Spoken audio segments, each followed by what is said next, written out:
You guys are getting me so far? Yeah. Keep talking, girl. We're Okay, so I am coming. Don't worry, I'm listening very carefully. I am coming to you on behalf of Young Lives Matter Ministries and Fire and Rock Ministries Of praise. of Praise. Fire and Rock Ministries of Praise.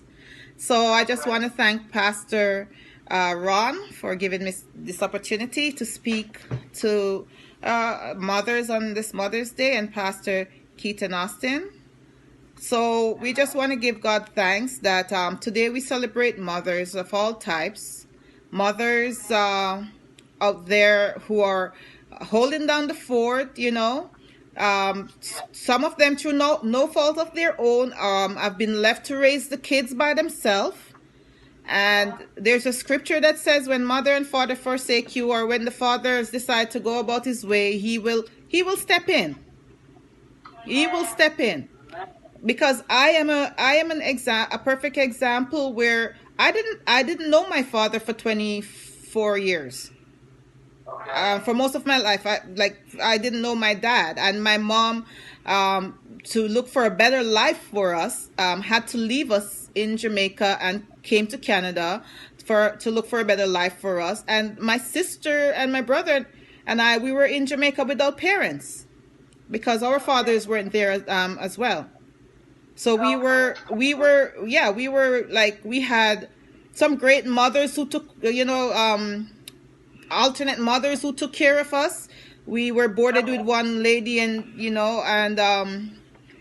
I ultimately I give God thanks. I think he was our mother and father, to tell you the truth.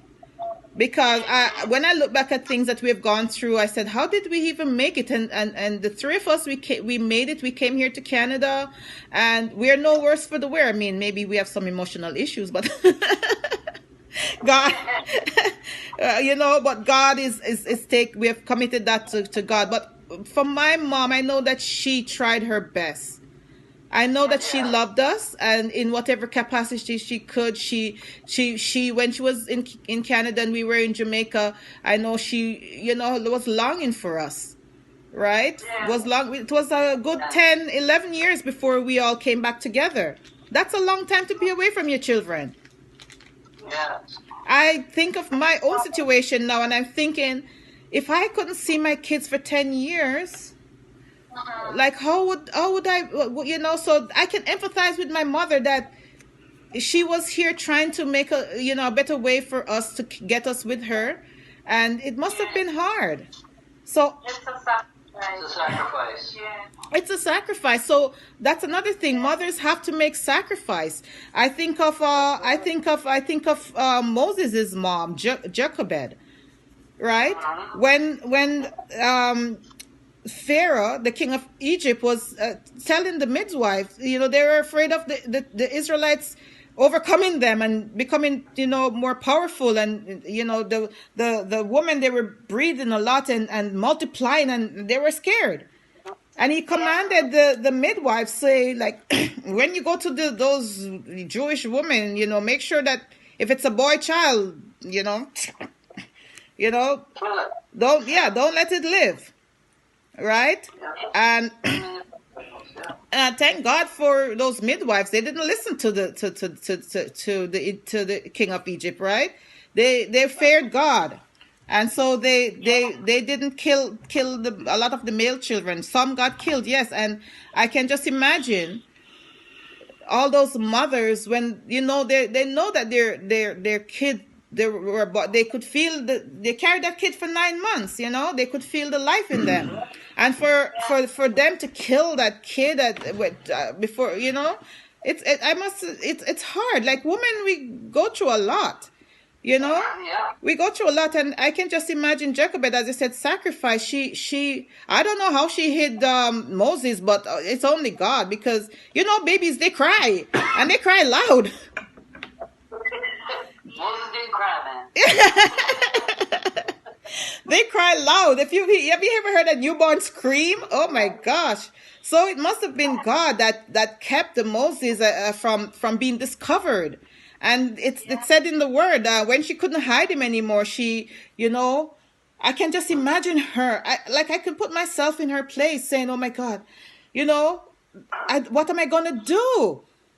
I don't, look at my baby.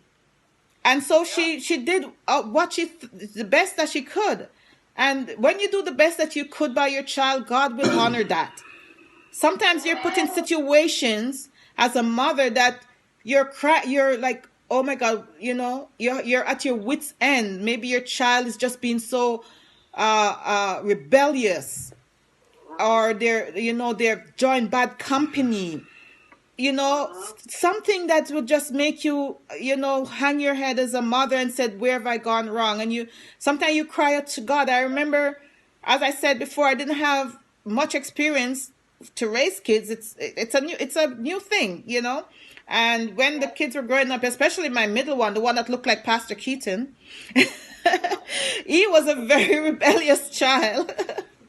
And I remember crying out to God. No, I remember just because of my religious background too. I got saved when I was young, and I backslid, and then I came back to God.